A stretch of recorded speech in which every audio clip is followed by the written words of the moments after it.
I'm Robert, David's father. And if you're watching this, it's because there's something I need to get off my chest. Something my wife, Martha, and I have held on to for too long. This isn't some movie horror story. This is about what happens when fear and lies take root in a quiet, small town. We live in St. Agnes, Indiana, a town focused on work and church. My life revolved around the hardware store and David. David is my only son, a good boy, honest, hard-working. He was about to get married, and that's where the burden begins. His fiancée was named Claire. David loved her. To us, Claire was perfect, a serene beauty, like a silk veil over a calm lake. They announced their engagement in the spring, with the wedding planned for late summer. She moved into the little house David was fixing up, just 2 streets from ours. During those months, Claire was kind, but there was something about her that worried me. Not her personality, but her physical presence. She moved with a constant tension. One night at dinner, Martha commented that Claire always wore loose-fitting clothes, the kind that hide a figure. I dismissed it as just style, but then I started noticing it myself, especially at the hardware store. Claire would come to pick up David and always lingered near the dark aisles. She avoided bright light, and the way she drank water, always small sips, as if she was afraid to swallow. One afternoon I stopped by their house. David wasn't there. Claire opened the door. She was very pale. I swear I saw her whiter than normal, but not from weight gain. It was a subtle swelling, as if she was holding something in. I asked her gently, as only a father can, "Claire, everything all right? The wedding planning seems to be weighing on you." She turned to wipe a table and said with a deliberately calm voice, "Perfectly fine, Robert. Just a lot of stress." Her answer was too quick, too rehearsed. After that, I started paying attention to the details.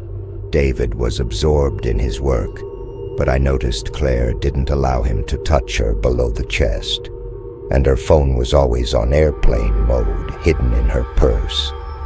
My gut told me she wasn't just stressed, she was concealing something.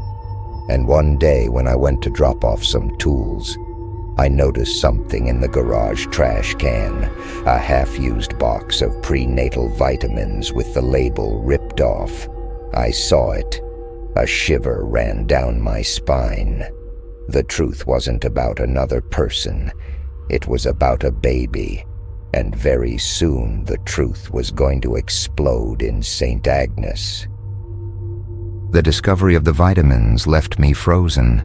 A baby. Why hide it? And why with such tension? David and she wanted a family. Was it a surprise for the wedding? Number. The tension in the house was darker than a surprise. I started watching discreetly. I realized Claire was taking frequent trips to the city, an hour away, but always returned with vague excuses. Buying special fabrics, or meeting the wedding planner. No receipts, no proof. One Friday night, David and Claire had a heated argument. My wife, Martha, heard it from our house. They weren't shouting, but were whispering with contained fury, which was worse. Martha told me she heard Claire say, "Don't look at me like that. It's dealt with. You have no right." That morning, Claire vanished. She left in her car. David called me at 5 a.m., his voice broken. "Dad, Claire's gone." No note, just her phone on the nightstand, powered off. David and I went to the police. We explained the tension, the trips, but the police said there was no crime. She was an adult woman. In the midst of David's desperation, I went to Claire's house to look for anything that could explain it. I didn't find a note, but I found her old handbag hidden under the sink.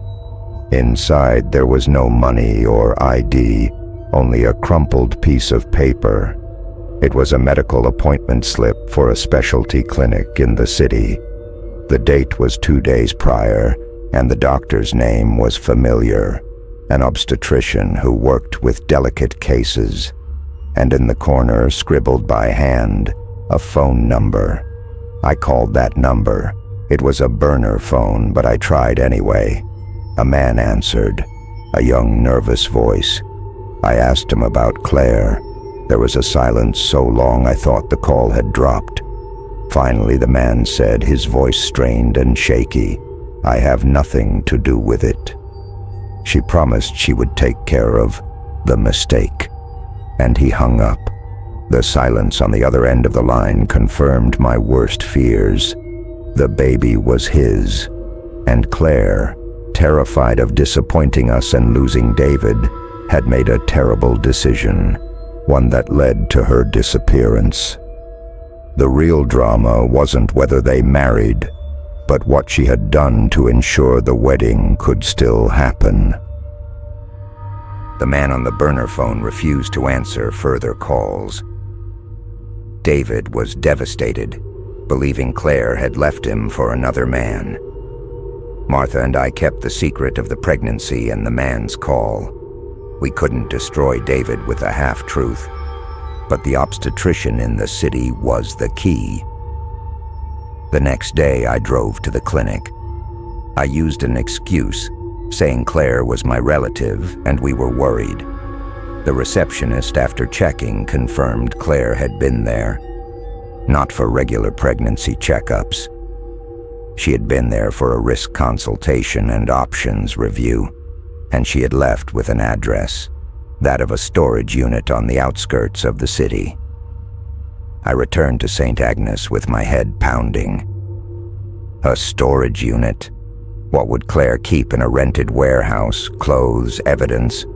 The address told me nothing, but the connection to the clinic was proof that Claire had planned this with chilling resolve, driven by desperation. I only shared this with Martha. She turned pale. Do you think she delivered alone? In that unit? The thought was a sickening realization. A solitary hidden birth, carried out by fear and guilt. That night, while David slept, I told Martha, I have to go to that unit.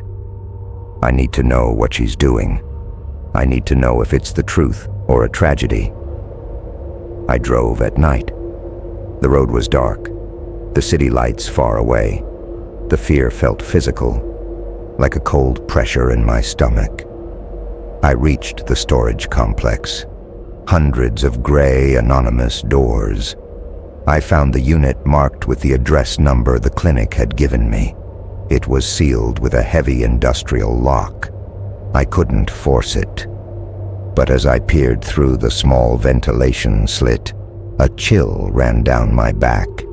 The air coming from the slit smelled of stale air and mildew, yes, but also something else. Sour milk and dampness.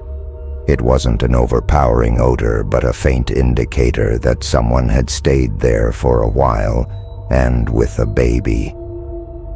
I walked away from the unit, having seen nothing, but with the overwhelming certainty that Claire hadn't just abandoned David. She had fled to the storage unit to give birth in secret, far from the judgment of St. Agnes. And now I didn't know if that baby was alive, or if she had disappeared due to the guilt of what she had been forced to do there, alone. I returned home without telling David anything. I couldn't tell him, your fiancée used a storage unit to have her baby by another man. 2 days later, the local police called me. They had found Claire's car abandoned on the road leading to the city. Inside only her wallet and ID, she was gone. While David was at the station giving a statement, I received a call from the county hospital. A social worker wanted to speak with me about Claire Miller. I went immediately. The social worker greeted me with an expression of professional sadness. She told me Claire had been found. She was discovered at a roadside motel a few hours away. She was severely dehydrated and in grave emotional collapse. She was being treated.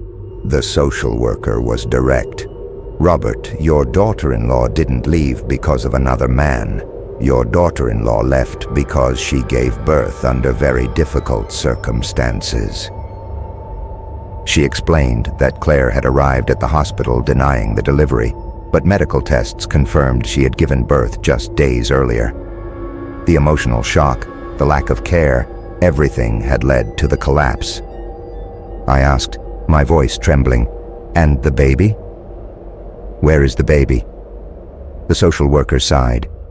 "She cannot or will not say. She simply repeats, 'The fear took it. The fear took everything. There is no birth record in the county, nor is there a baby with her.'" There was the truth. The pregnancy, the other man, the desperation. Claire wasn't a villain, but a victim of her own terror of shame and disappointment. I returned to the storage unit. I forced the lock with a tool. The smell of sour milk and abandonment was stronger. The unit was almost empty. Only a deflated air mattress, a water bottle, and one of David's travel suitcases. I opened it. Inside there were no baby clothes. It was only filled with men's clothing, not David's. And at the bottom a crumpled letter written in haste. The letter was from the man on the burner phone, Mark. "I told you not to come back to town, to sort it out. If David finds out, you'll drag us all down. The solution isn't a secret. The solution is nothingness." The terror didn't come from what Claire had done, but from the societal pressure that had forced her into an impossible choice. When I returned to the hospital, Claire was no longer in the room. She had been transferred to a mental health facility due to her state of shock. David was devastated. I told him half the story, the pressure, the stress, the late-term miscarriage that led to her collapse. I couldn't tell him about the storage unit or Mark. I couldn't bury my son under that truth. But the social worker told me the police were investigating the whereabouts of the newborn. There was a remote possibility that Claire, in her state of panic, had abandoned the baby near the unit or surrendered it anonymously. But there was also the horrific, chilling possibility that the baby was not alive. We never found the baby. We never found Mark.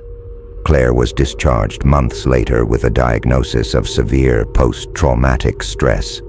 She returned to town, but not to David's house, but to her parents' home. David went to see her. He, in his innocence, believed she had suffered a health tragedy. But Claire couldn't look him in the eye. She carried a silent guilt that was palpable. One day I went to visit her. She was sitting alone on the porch. I walked up to her and said, looking at her with the deepest sadness I felt, "I know it wasn't just stress, Claire. I know the fear took it, but the secret is going to rot David." She looked at me, and for the first time there was no lie in her eyes, only absolute resignation. She told me with a whisper that wasn't a plea but a statement of fact, "Robert, the secret is all we have left. If David knows the truth of that storage unit, he won't survive. I was a mistake, but he is your son." I left. Claire and David broke off the engagement shortly after. She remains in town, a silent, marked figure. I stay at the hardware store, seeing my son every day, carrying this truth. Claire's fear and deceit didn't bring demons or witchcraft. They brought a human, real, suffocating tragedy, and the cruelest lesson. Sometimes, the worst disaster is what we do in secret to protect those we love. And I don't know how long I can keep protecting David from the truth of what is in that storage unit in the city.